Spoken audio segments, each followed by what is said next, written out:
Una vez más, fíjense que es bueno venir con el corazón dispuesto, ¿verdad? Porque siempre venimos para que el Señor se lleve la gloria. Y es interesante esa alabanza que dice, al que vive para siempre sea la gloria. Y es que el Señor siempre, como de Él es la gloria, Él quiere mostrar su gloria siempre. Aún en las situaciones más difíciles que podamos estar pasando, fíjense que lo que Dios realmente no está buscando es solucionar el problema que tenemos. Lo que Dios quiere es que a través de ese problema que tenemos, que Él se glorifique. Eso es lo que anda buscando el Señor siempre. Así es que en esas situaciones por las que tú estás pasando hoy, y de repente estamos ahí angustiados y estresados y no le vemos entrada ni salida y cada vez pasamos más angustiados. Pero recordemos, hermanos, la alabanza dice, a Él sea la gloria. Significa, hermanos, que en esa situación difícil, en esa situación que te angustia y te desespera y te estresa tanto, en ese momento crítico en tu vida, lo que el Señor quiere es que tú reconozcas que la gloria es de Él. Él se glorifica en medio de tus problemas, en medio de esas situaciones difíciles. Lo que tenemos que buscar, hermanos, es darle la gloria al Señor. Que tú no puedes resolver las situaciones, no está en tus manos muchas veces resolver las cosas. Lo que Dios quiere es que tú le des la gloria a Él. Y a veces, aunque nosotros pensemos que está en nuestras manos resolver la situación, que siempre le demos la gloria al Señor, porque eso es lo que Dios quiere. No padezcamos de ansiedades, hermanos, porque la ansiedad lo que hace es que te enferma. La ansiedad te enferma y que causa problemas con las personas que te rodean. No podemos estar ansiosos. Recordemos que la palabra dice que por nada estemos afanados, sino que sean conocidas nuestras peticiones delante del Señor en oración, con súplica, con ruego. Tengo un artículo que encontré en Trastornos de Ansiedad, se llama el artículo, en mayoclinic.org, y dice así, lo tenemos ahí en pantalla: sentir ansiedad de modo ocasional es una parte normal de la vida. Sin embargo, las personas con trastornos de ansiedad con frecuencia tienen preocupaciones y miedos internos, excesivos y persistentes sobre situaciones diarias. Con frecuencia, en los trastornos de ansiedad se dan episodios repetidos de sentimientos repentinos de ansiedad intensa y miedo o terror que alcanzan un máximo en cuestión de minutos, ataques de pánico. Y es que nosotros, por diferentes situaciones, te produce la ansiedad, porque vas de salida, no encuentras la billetera, vas de salida, no encuentras las llaves, y empiezas y te estresas, y empiezas muchas veces a faltar el respeto a las personas que viven con nosotros, solo porque no encontramos las llaves del carro, o porque no encontramos la billetera. Yo lo puse aquí, y empieza a gritar uno, ¿verdad? Y se estresa uno y estresa a las demás personas. Realmente, si hablamos de ansiedad, si hablamos de angustia y de desesperación, de quien tenemos que aprender es de Jesucristo. A eso hemos venido, hermano, a aprender este tema de Jesucristo, de la palabra de Dios, porque Jesucristo tiene preeminencia en todo. Y eso es lo que dice Colosenses 1, del 17 al 18.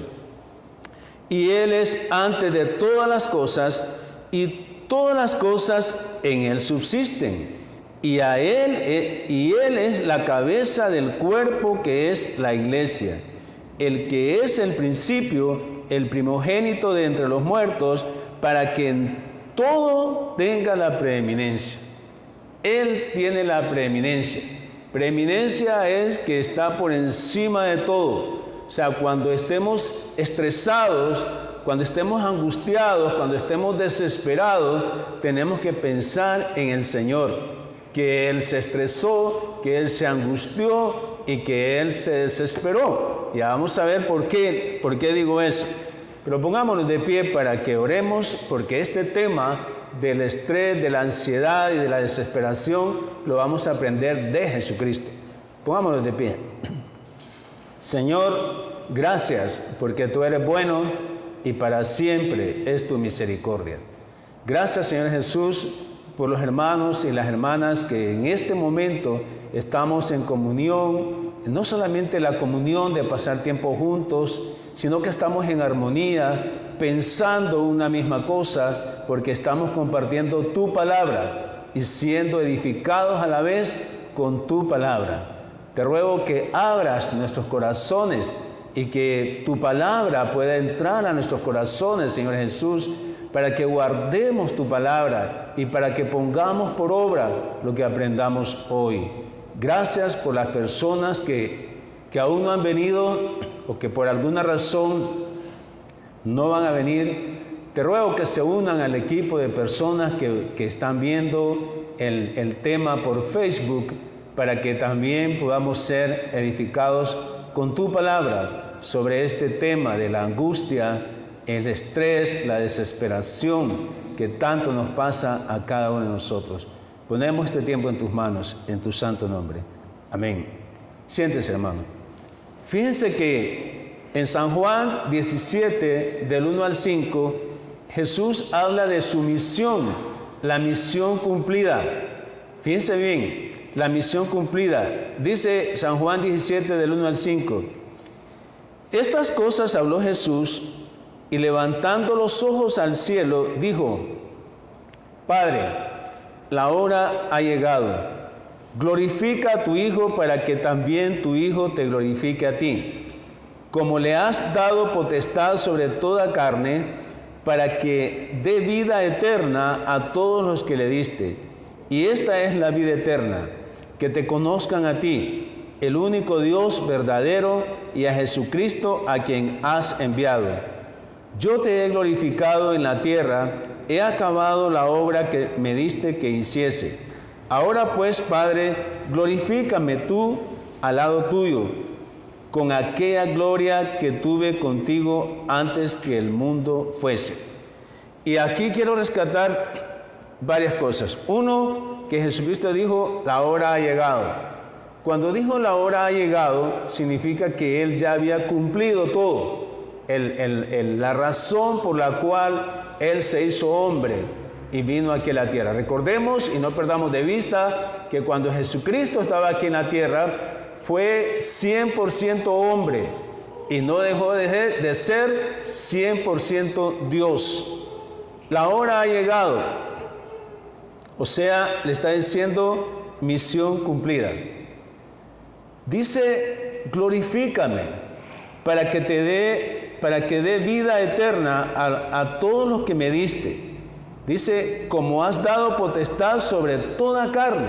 El Señor, como decíamos, tiene preeminencia en todo. Él tiene el poder y el poder sobre todas las personas, sobre toda la creación. La gloria sobre de Él. Dice: ¿y cuál es la vida eterna? Que te conozcan a ti, al único Dios verdadero, y a Jesucristo quien has enviado. Y otro punto que quiero rescatar es que dice: he acabado la obra que me diste que hiciese. Primero dice: la hora ha llegado. Después dice: he acabado la obra que me diste que hiciese. Él dice: por cuanto amó Dios al mundo, que dio a su único Hijo Jesucristo, para que todo aquel cree no se pierda, mas tenga vida eterna. Esa fue la misión de Jesucristo. venir a padecer, derramar su sangre, morir, ser sepultado y resucitar. Eso para que todo aquel que en Él cree no se pierda, mas tenga vida eterna. Y por último quiero rescatar de este pasaje. Ahora pues dice: Padre, glorifícame tú al lado tuyo con aquella gloria que tuve contigo antes que el mundo fuese. Recordemos, hermanos, que en Filipenses dice que Él se despojó de sí mismo, o sea, se despojó de su gloria. O sea, cuando Él vino a la tierra en forma de hombre, Él se despojó de su gloria y ahora le dice al Padre: ahora ya terminé la misión que me encomendaste, devuélveme la gloria que tenía desde el principio, que allá en los cielos. O sea, porque Él de eso se despojó para hacerse hombre, se despojó de su gloria. ¿Qué rescatamos de aquí? Que ha llegado la hora, dice: tú has dado a tu Hijo autoridad sobre todo hombre, para dar vida eterna a todos los que me diste. Solo en Cristo hay vida eterna, porque Él es el único que tiene autoridad para dar vida eterna.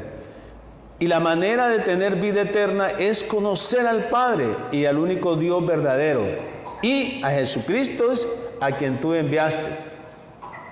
Dice: yo te glorifiqué en la tierra, habiendo terminado la obra que me diste que hiciese. O sea, el Hijo glorificó al Padre, habiendo terminado la obra, la misión cumplida. Ahora pues, Padre, dame en tu presencia la misma gloria que yo tenía contigo. O sea, ya cumplí la misión. Aprendamos de Jesucristo. Esto es la misión que nosotros debemos estar haciendo, anunciando las buenas nuevas de salvación a las personas.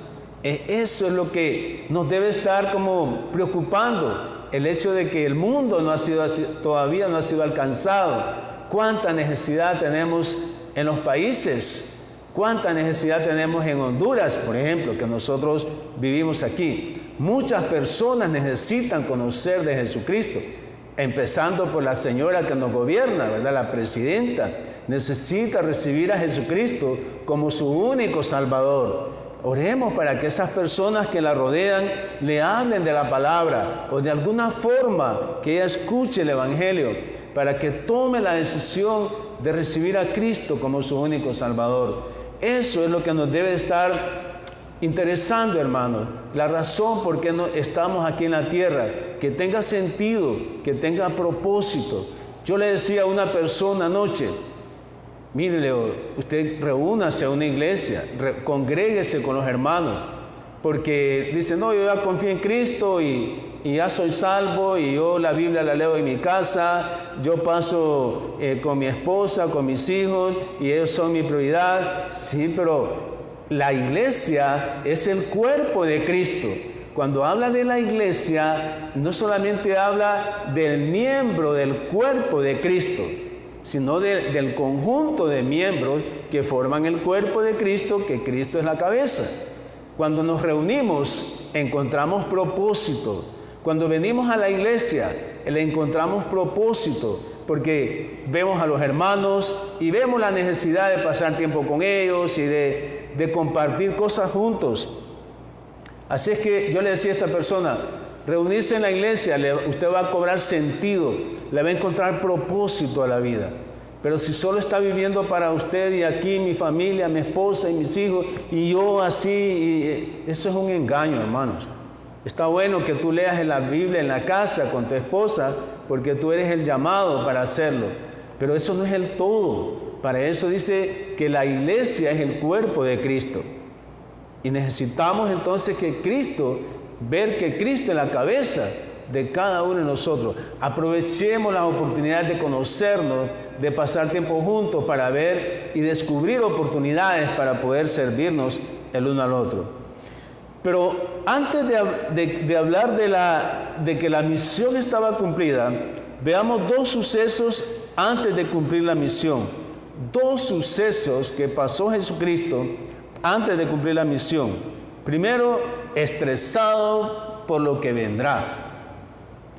2, un grito de angustia y desesperación en el momento de la prueba. Mire qué interesante, hermano. El número 1, estresado por lo que viene. O sea, Jesucristo se estresó por lo que iba a pasar. O sea, que no mires pecado cuando tú te estresas. ¿Sabe cuál es el problema? Que te estresas por cosas que no son eternas. Te estresas porque no encuentras las llaves, te estresas porque no encuentras la billetera, te estresas por cosas que no tienen fruto de vida eterna. Y eso es lo que nos pasa. Jesucristo se estresó por lo que le iba a pasar al día siguiente. Desde ese momento ya vamos a ver por qué Jesucristo estaba estresado. Y no solamente estaba estresado, recordemos, hermano, estresémonos, es válido porque quiero ir a la iglesia, quiero ver a los hermanos, quiero ver cómo ganamos el mundo para Cristo y no sé cómo hacerlo. Podría ser eso, una forma de estresarnos. Jesucristo se estresó. Ya leímos que el estrés no es malo, todos tenemos una cuota de estrés. El problema es que nos estresamos por cosas que cuando pasan y uno dice, y por esto estaba estresado, qué locura la mía, ¿verdad?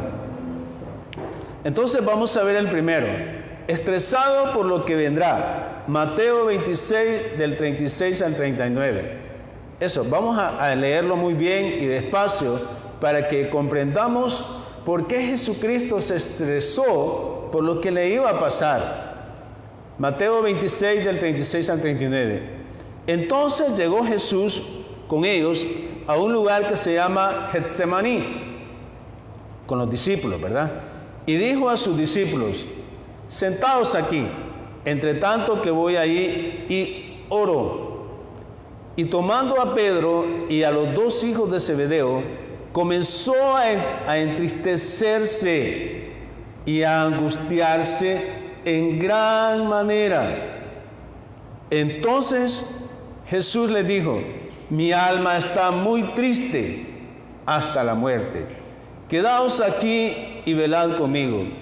Yendo un poco adelante, se postró sobre su rostro, orando y diciendo, Padre mío, si es posible que pase de mí esta copa, pero no sea como yo quiero, sino como tú. Mire qué vamos a rescatar de aquí. Estresado Jesucristo. Dice, comenzó a entristecerse y angustiarse. Recordemos que Jesucristo estaba en esta situación porque estaba en su condición de hombre. Jesucristo 100% hombre. Él comenzó a entristecerse y a angustiarse en gran manera. Yo no sé por qué cosas tú te has entristecido y te has angustiado. Yo creo que muchas veces, y por eso producen úlceras en el estómago. Nos estresamos por muchas cosas. Pero está bueno, miremos a Jesucristo que tiene preeminencia en todo. Él se angustió, se entristeció y se angustió en gran manera. O sea, cuando dice en gran manera significa que nadie más puede entristecerse ni angustiarse de la manera como Jesucristo lo hizo, como le sucedió a Jesús.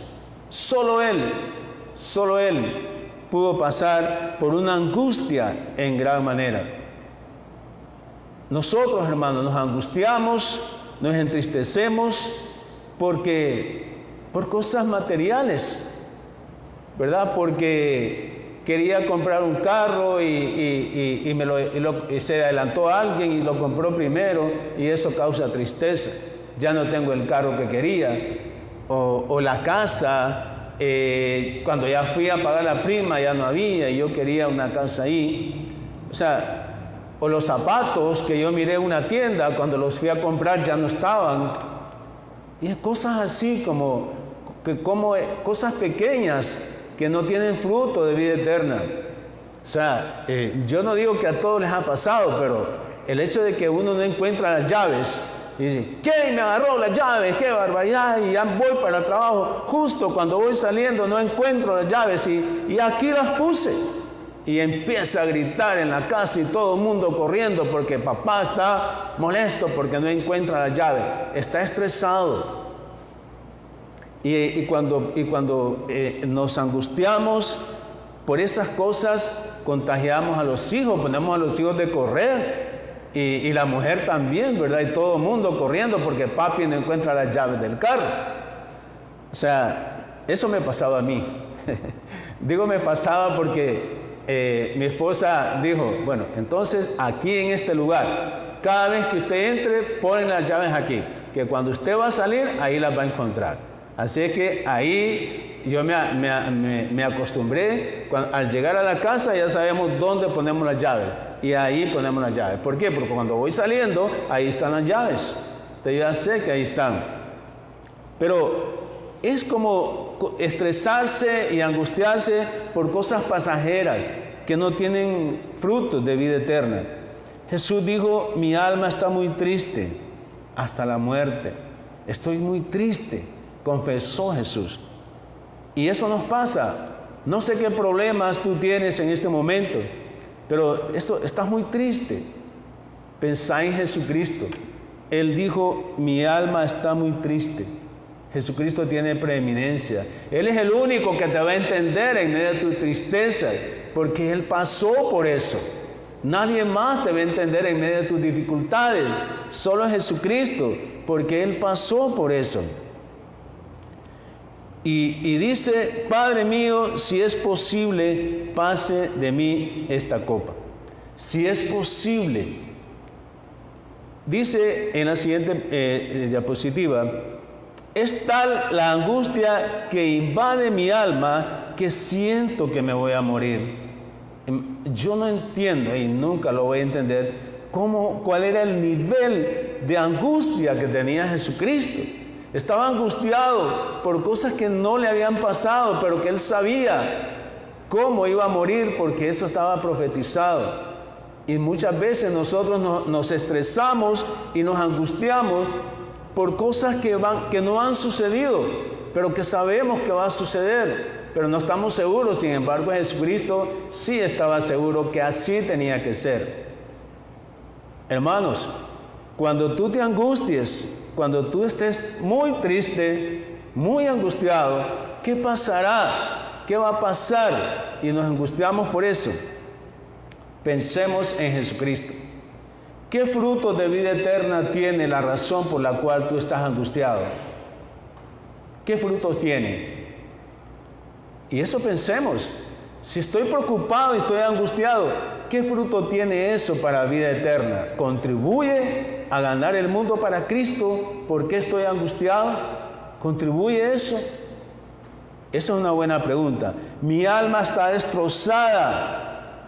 Yo no sé.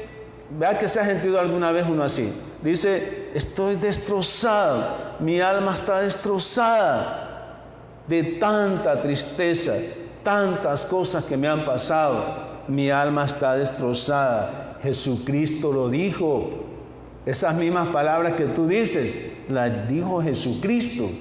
Entonces, pensemos en Él cuando nos sintamos que nuestra alma está destrozada de tanta tristeza por situaciones que te han acontecido. Pero ¿qué hizo Jesús? Oró. En medio de esa angustia, Jesucristo oró. En medio de esa desesperación, Jesucristo oró y dijo, Padre mío, si es posible, no me hagas beber este trago amargo. Eso era lo que le estaba preocupando a Jesús. Ahora lo estamos descubriendo. ¿Por qué estaba preocupado Jesús? Dice, no me hagas beber ese trago amargo, si es posible. Eso lo estaba diciendo en su condición de hombre, porque Él era hombre, él sentía, Él estaba en su condición de hombre. Dice, si es posible que no me hagas beber de este trago amargo, si es posible que no sea derramada tu ira sobre mí. Eso es lo que le estaba diciendo. Cuando dice trago amargo, Padre, si es posible que tu ira no sea derramada sobre mí. Si es posible, pero le dice que no se haga mi voluntad, sino la tuya. Y dice, si es posible que no sea derramada tu ira sobre mí. ¿Por qué? Porque en ese momento que Jesucristo estaba orando, Él sabía lo que le iba a pasar, que la ira de Dios iba a venir sobre Él, derramada completamente, la ira de Dios, porque Él iba a morir. Recordemos que estamos en la noche antes del suceso, y Jesucristo sabía lo que le venía. Y dice, Él sabía, por eso dijo Él, ya cumplí la misión, la obra que me mandaste a hacer, pero le faltaba morir, le faltaba derramar su sangre, porque sin derramamiento de sangre no hay perdón de pecado. Le faltaba morir, y de la muerte, como ya estaba escrito que iba a pasar.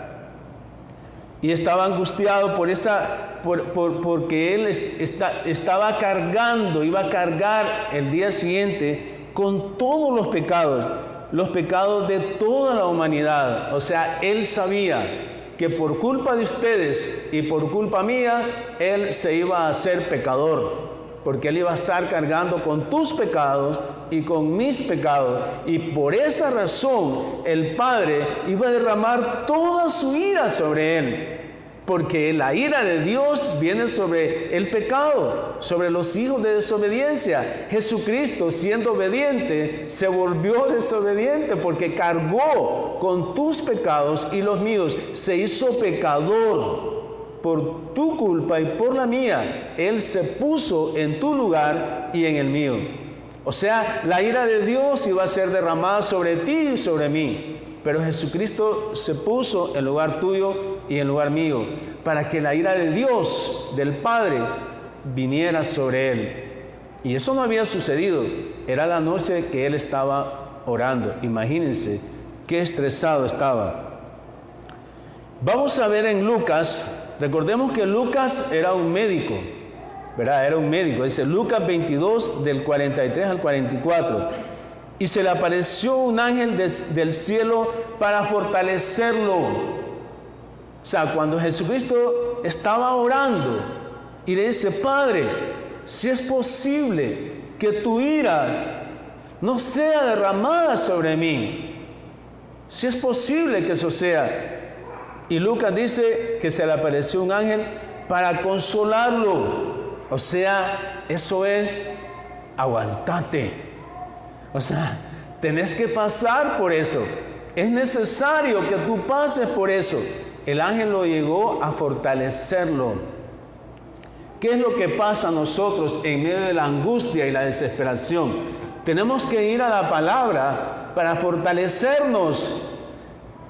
Dios realmente, Él sabe qué solución le va a dar a tu problema. ¿Qué solución le va a dar a esa situación que te angustia tanto? El Señor sabe qué solución le va a dar. Lo que el Señor quiere es que tú glorifiques a Él en medio de esa situación que estás pasando. Eso es lo que el Señor quiere, que tú lo glorifiques, que le digas, amén Señor, glorifícate en medio de esta situación que me está pasando. Eso. La palabra llegó para fortalecerte a ti y a mí en medio de ese problema que tanta angustia y tanta desesperación te produce. La palabra de Dios es para consolarnos, para que el Señor se lleve la gloria. Eso es lo que hizo el ángel. No le dijo, por eso dijo Jesucristo, si es posible, pero que no se haga mi voluntad sino la tuya. Él sabía que iba a morir. Y por eso el ángel llegó a fortalecerlo, no llegó a decirle, sí, realmente es bien difícil lo que te va a pasar. Te voy a quitar algunas cositas ahí. No fue así. Lo llegó para fortalecerlo, ¿verdad? O sea, eso te pasa a ti, hermano, hermana, eso me pasa a mí. Cuando tú estás en medio de una situación que te produce angustia, que te produce desesperación, el Señor no está ahí para quitarte eso. Está ahí para fortalecerte. Amén. Está para fortalecerte, para que tú te fortalezcas en medio de esa situación y que tú le des la gloria a Él. El Señor, eso es lo que anda buscando. Y dice, y estando en agonía, oraba más intensamente. Necesitas orar, hermano, por esa situación difícil. Jesucristo lo hizo. Aún en medio de la angustia y la desesperación, Jesucristo dobló sus rodillas y se puso a orar. Y encontró consuelo, como dice que le apareció el ángel. Y era su sudor como grandes gotas de sangre que caían hasta la tierra. Estresado tremendamente. Nadie ha sudado gotas de sangre con el estrés que tenía Jesucristo. Nadie. Yo no me imagino. Ustedes saben, cuando uno está estresado, se le ponen las manos heladas, empieza a sudar. Cuando una persona está estresada, ese es el efecto del estrés, el demasiado estrés. Empiezas a sudar, te suda la frente, te sudan las manos, porque así se manifiesta, una forma como se manifiesta el estrés. Pero Jesucristo, el sudor eran gotas de sangre. ¿Y eso cómo se llama? Eso se llama hematidrosis. Recordemos que Lucas era médico. Hematidrosis, según revistas.intec.edu.do, dice lo siguiente. Hematidrosis es una afección, una enfermedad en la cual los vasos sanguíneos capilares que alimentan las glándulas sudoríparas, o sea, las que producen sudor, se rompen, provocando que exuden, o sea, que salgan por los poros sangre. Ocurre en condiciones de estrés físico-emocional, una angustia extrema. O sea que no es que es imposible que alguien sude sangre. Jesucristo lo hizo, ¿verdad? Pero dice una angustia extrema. Hermanos, el Señor es bueno, porque no va a permitir que tú llegues a la angustia que Jesucristo llegó, que sudó sangre.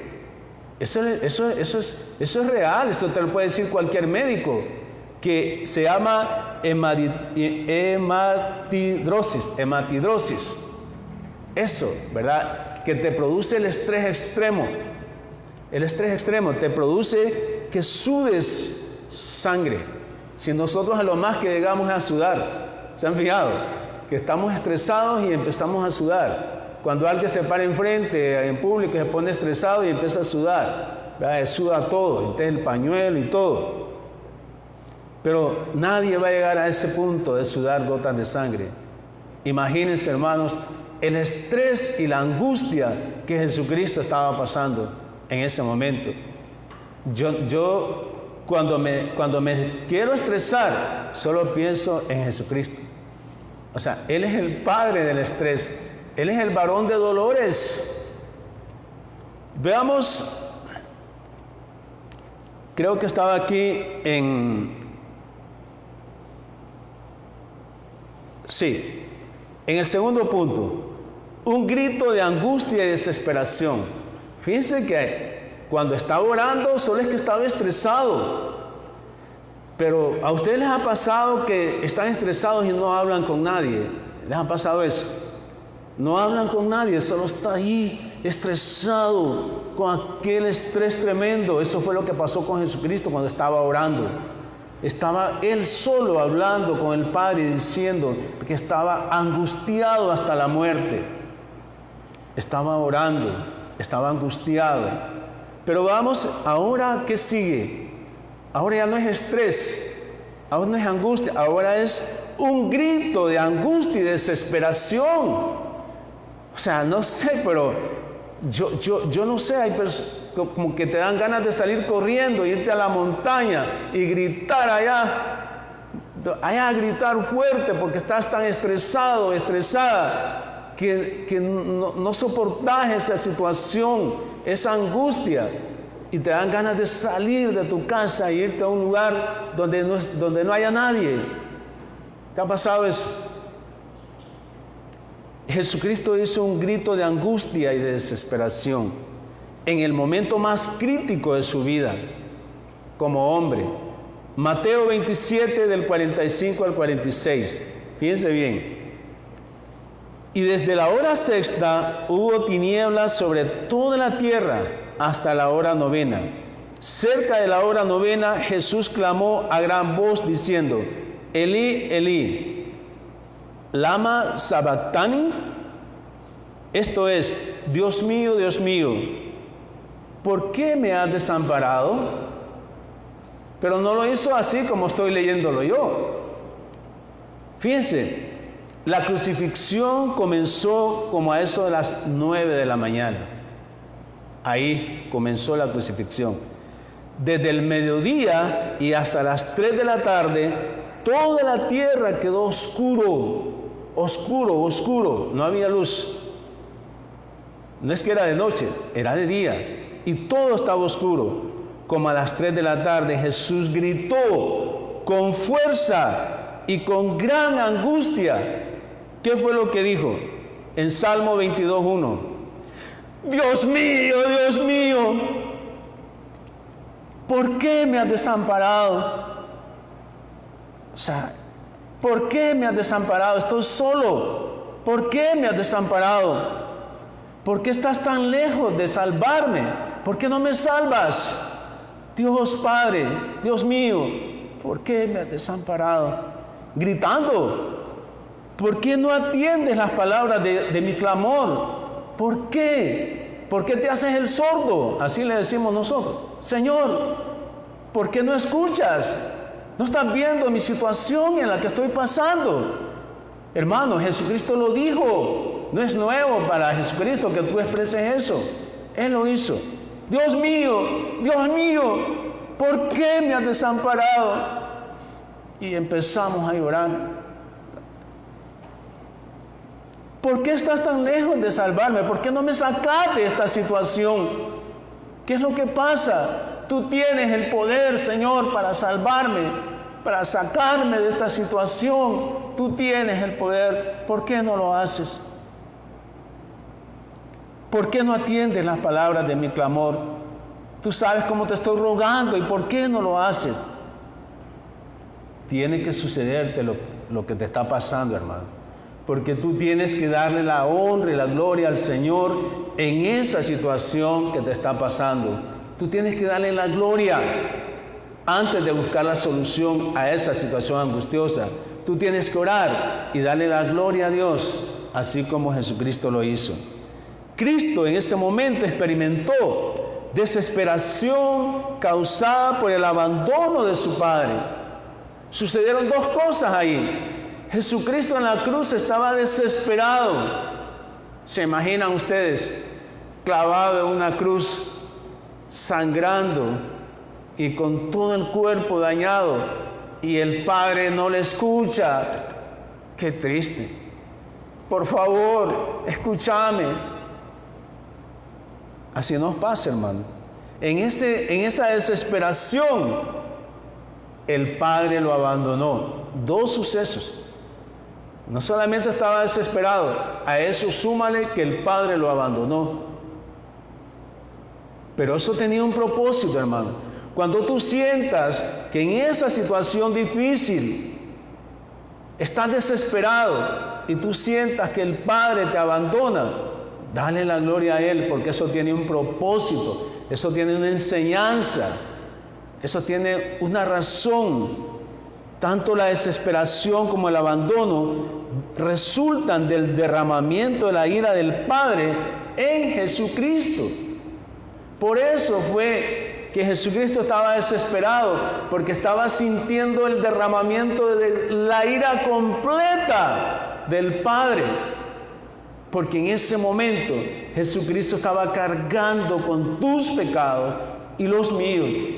Por tus pecados se hizo pecador. Él estaba siendo pecador. Y el Padre no podía tener comunión con Él. Porque en ese momento Cristo estaba siendo pecador. Porque estaba cargando. Entonces, ¿qué venía? El derramamiento de toda la ira. Toda la ira fue derramada en Jesucristo. Por tus pecados y por mis pecados. Cristo estaba cargando con eso. Y por eso tiene sentido que Jesucristo estaba desesperado y que el Padre lo abandonó. El Padre no podía tener comunión con el Hijo. El Padre no podía tener comunión con el Hijo, porque estaba siendo pecador, estaba cargando con tus pecados. Por nosotros Dios lo hizo pecado, por nosotros. Vemos, hermanos, entonces, que el pecado separó al Padre del Hijo en ese momento. Separó el pecado. El pecado separó al Padre del Hijo. Miremos esta imagen. El hombre, Cristo que pagó, y Dios. Fíjense por qué Cristo se puso en medio. En vez de los pecados, se puso Cristo. Porque Él se echó sobre sus hombros el pecado de todos nosotros. Él se hizo pecador. Podemos ver en la diapositiva, por favor, donde está la imagen, el hombre, Cristo y Dios. El pecado separó al Hijo del Padre. O sea, tú y yo teníamos que estar en la muerte eterna, así como mira la imagen. Porque la paga del pecado es la muerte. Tú tenías que ir a lo profundo del Seol, ustedes y yo. Pero Jesucristo lo hizo en tu lugar y en el mío. Por eso fue que el Padre lo abandonó, porque toda su ira estaba siendo derramada sobre el Hijo. Pero dice que la paga del pecado es la muerte, pero el regalo de Dios es vida eterna en Cristo Jesús, Señor nuestro. Eso. Por eso es una razón que entendamos por qué la angustia y la desesperación de Jesucristo. Porque el Padre lo abandonó, porque su ira estaba siendo derramada completamente en el Hijo. El Señor tuvo que no solamente sufrir ese derramamiento de la ira, sino que cuando murió fue sepultado y fue hasta lo profundo del Seol, porque la paga del pecado es la muerte. Mire todo lo que hizo Jesucristo. Esa es una muerte sustituta. Él murió en lugar tuyo y en lugar mío. Hermanos, entre el creyente y el Padre no hay separación. No hay separación. Por eso es importante que nosotros confirmemos que en efecto hemos tomado la decisión de recibir a Cristo como nuestro único y suficiente Salvador. Porque no hay separación entre el creyente y el Padre. Fijemos lo que dice 1 de Pedro 2:24. Quien llevó él mismo nuestros pecados en su cuerpo sobre el madero. O sea, hermano, en ese momento que Jesucristo estaba muriendo en la cruz, estaba cargando con tus pecados. Él se los echó encima. Dice, tomando nuestros pecados y los echó sobre sus hombros. Por nosotros Dios lo hizo pecado.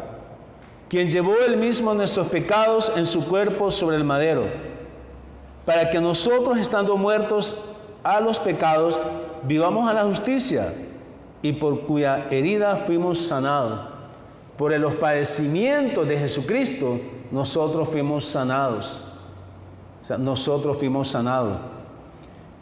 Jesucristo, hermanos, es el camino para ir al Padre. Es el único, porque Él sufrió lo que acabamos de ver ahorita. San Juan 14, del 6 al 7, estaba Tomás diciendo que no creía. Jesús le dijo a Tomás, yo soy el camino. ¿Verdad? Perdón, aquí era antes de morir, antes de ser crucificado. Que Jesús, que Tomás siendo el incrédulo, ¿verdad? O sea, ¿cómo vamos a ir al Padre y no conocemos el camino? ¿A dónde vas? Jesús le dijo a Tomás, yo soy el camino y la verdad y la vida. Nadie viene al Padre sino por mí. Hermanos, cuando Jesucristo dijo, yo soy el camino, descartó cualquier posibilidad que exista otro camino. Quedó descartada. No, la gente dice, algunas personas, todos los caminos llevan a Dios. No es cierto. ¿No es cierto? Porque aquí Jesucristo dijo, yo soy el camino y nadie va al Padre si no es por mí. O sea que es el único camino para ir al Padre. Es el único camino, no hay otro camino. O sea, cuando nosotros andábamos de viaje, íbamos esta semana que pasó, andábamos en el sur visitando a mi familia. Voy a San Lorenzo, al sur, y voy a Mapala. Entonces hay un desvío de la carretera de San Lorenzo a Mapala. Ese es el único camino para ir a Coyolito, que es antes de llegar a Mapala. Obviamente viniendo de San Lorenzo, ¿verdad? Para Coyolito. No puedo agarrar otro camino, porque ese es el único que me lleva a la aldea de Coyolito, donde se toma la lancha para ir a Mapala. Solo hay una carretera. No puedo yo inventarme otras carreteras. No puedo inventármela porque no hay otra. Eso pasa con Jesucristo. Él es el camino. Él es el único camino. No dice que yo soy uno de los caminos. No dice Jesucristo, dice eso. Dice, yo soy el camino. Nadie viene al Padre sino por mí. Si quieres ir al Padre, es a través de Jesucristo. Es a través de Él. No a través de otras cosas, ni de otras situaciones. Llámele otros caminos, a otros pensamientos, a otras ideologías. Nada te lleva al Padre si no es a través de Jesucristo. ¿Cuál entonces es tu mejor decisión? Bienaventurados nosotros, hermanos, que hemos recibido a Cristo como nuestro único Salvador. Y por eso la invitación a las personas que escuchan y miran por Facebook, que no han tomado su mejor decisión de recibir a Cristo como tu único Salvador. Tu mejor decisión. En San Juan 3:36. Fijamos muy bien lo que dice San Juan 3:36. El que cree en el Hijo tiene vida eterna, pero el que rehúsa creer en el Hijo no verá la vida, sino que la ira de Dios estará sobre él. En lo que hemos leído hasta ahora, en lo que anterior, dice, el que cree en el Hijo tiene vida eterna. Esa es la misión de Jesucristo. Dice, para que todo aquel que en Él cree no se pierda, mas tenga vida eterna. El que cree en el Hijo tiene vida eterna. Pero el que se rehúsa a creer en el Hijo, estamos hablando de creer. Recordemos Efesios 2:8-9. Porque por gracia somos salvos por medio de la fe. Y esto no de vosotros, pues es un regalo de Dios. Mas a los que creen en su nombre, ¿verdad?, les dio la potestad de ser hechos hijos de Dios. A los que creen, tú tienes que tomar la decisión, tú que me estás viendo, tomar la decisión de recibir a Cristo como tu único Salvador. Mas a todos los que le recibieron, a los que creen en su nombre, les dio la potestad de ser hechos hijos de Dios. El que cree en el Hijo tiene vida eterna. Pero cuando tú te rehusas a creer en el Hijo, no vas a tener vida eterna. Porque ya dijo Jesucristo, yo soy el camino. Nadie viene al Padre si no es por mí. Si te rehusas a creer en el Hijo, la ira de Dios estará sobre él. Ya vimos cuál fue la ira de Dios. Ya vimos cuál fue la ira del Padre. Derramó toda su ira sobre el Hijo porque estaba cargando con tus pecados. Entonces tenemos que creer en Cristo. Tenemos que recibir a Cristo. Más a todos los que le recibieron, a los que creen en su nombre, tenemos que tomar esa decisión.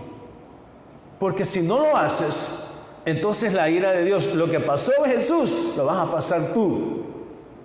Y nosotros aquí tenemos que estar seguros que hemos tomado la decisión de recibir a Cristo como nuestro único Salvador. Porque entonces, si tú te rehusas, la ira de Dios va a venir sobre ti. ¿Y quién quiere pasar por lo que Jesucristo pasó?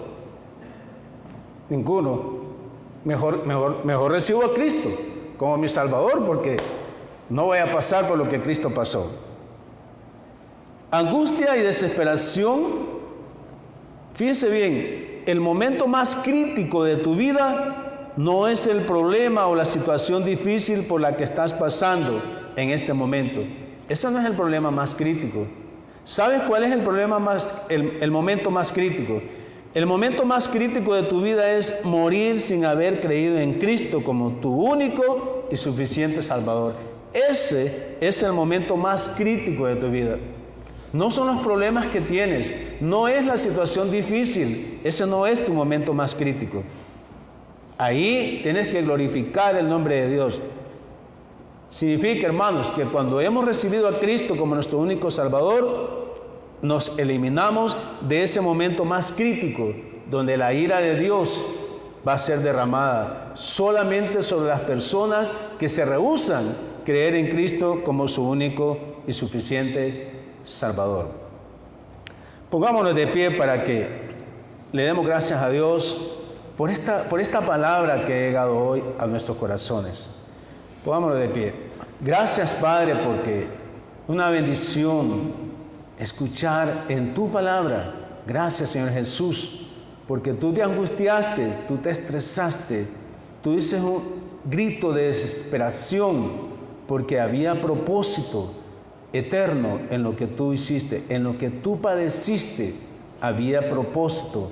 Si no hubiera sido por eso, no tuviéramos esperanza de vida eterna. Gracias, Padre, por enseñarnos la razón por qué tú te estresaste y que eliminemos ese estrés que pasamos nosotros por cosas del mundo, por cosas que no tienen sentido, por cosas que las llaves después aparecen y después quedó la ofensa a los hijos, a la señora, porque no encontré la billetera. Un estrés que fue momentáneo y que no ayuda a edificar, no ayuda a consolidar las relaciones con las personas para tener frutos de vida eterna, Señor.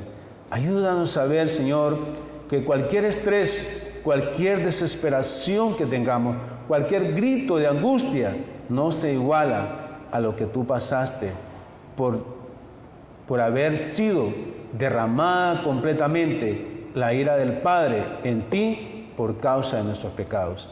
En tu santo nombre. Amén.